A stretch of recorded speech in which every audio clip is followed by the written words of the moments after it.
Get ready. 10 seconds. 5 seconds. Start. Sir, I know for some time past how this government is functioning. Take, for instance, the Commerce and Industry Ministry. Since the last 1 decade, this ministry has faced many changes. It has been changed, reorganized many times, sometimes inflated and sometimes deflated to suit the particular individuals who occupy the place of power. In the beginning, as the House is aware, there was the Commerce and Industry Ministry. It had within its fold external and internal trade, many of the public undertakings, private sector companies, and small industries too. But from time to time, as I said, this ministry has been cut and changed and suffered because of a particular person in power. So the ministry became weak and small as time went on. The net result was that no effective functioning was possible. It is amazing how a vital ministry, the Ministry of Commerce and Industry, has been subjected to such vicissitudes, has been subjected to such changes. We all know that no ministry can function in an atmosphere of instability and uncertainty. There has got to be some continuity, otherwise the ministry cannot develop its own character, its own personality. But unfortunately, there is a continuous disintegration of the Commerce and Industry Ministry. And what is the picture today? Today, sir, the different limbs of this ministry have been scattered among various ministries and departments. The net result is that if you go to the Secretariat, you will have a perfect picture of confusion. We, members of Parliament, are at a loss to know what is what in this ministry. We are amazed that even the officers functioning in the various sectors have no sense of responsibility because they themselves do not know their powers and responsibilities. The picture is very confusing. As a consequence of this confusion, which is increasing, the work has suffered, efficiency has suffered, and the importance of the ministry has considerably gone down. It has lost character and personality. We talk of industrialization of the country. We talk of rapid economic development. Unless the ministry is clear-headed or properly organized, it would be difficult to bring about rapid economic transformation or quick economic development.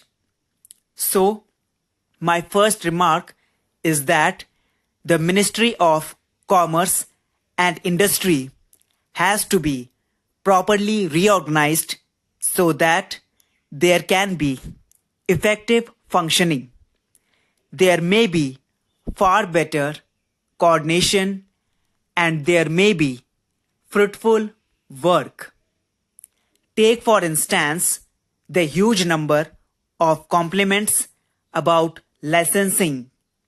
We do not know what is the policy of licensing. In certain sectors, there has been over licensing. In certain others, there is not much of licensing. Also, we see that the licenses which have been granted have not been properly utilized, partly because the government has not been able to remove some of the official bottlenecks. Take the instance of collaboration agreements. In the matter of collaboration, we find considerable delay and lack of quick decision. As a result, the licenses issued by the department have not been utilized. Again, take the import and export wing of the department and there you see the same slackness, the same indecision and the same indefiniteness about anything. Therefore, for the ministry to function effectively, it is necessary that the ministry should have a stable future and should have adequate powers and responsibilities.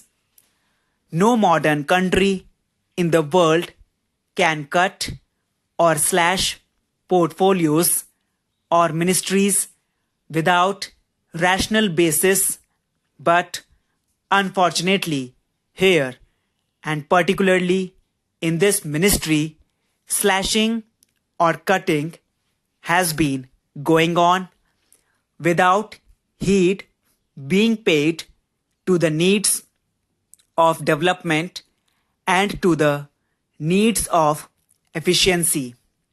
I am afraid if this process were to continue, it would be difficult to create the climate and confidence which are so necessary for running industries in this country. My friend was speaking about state trading. On this question, I feel that no precise policy decision has been made by the government so far. I say this because any policy decision should be preceded by a lot of thinking and it has to be done preferably at the budget time or before that. Now, a decision has been taken by the government that instead of one state trading corporation, there should be two. The reason is given that there is enormous increase in the work and range of activity and therefore another corporation is necessary and there should be more allotment of grant for that purpose. I should like to know what are the important sectors of trade which will come under state trading in the future, and if there had been planning or a policy, certainly there should be perspective for the next 10 or 15 years as to how state trading will develop, but by looking at the history of state trading, I feel that no attempt has been made to systematize the work and no planning is there, and the country does not know what would be the extent of state trading and what would be the schedule of commodities which the state trading is now going to take up.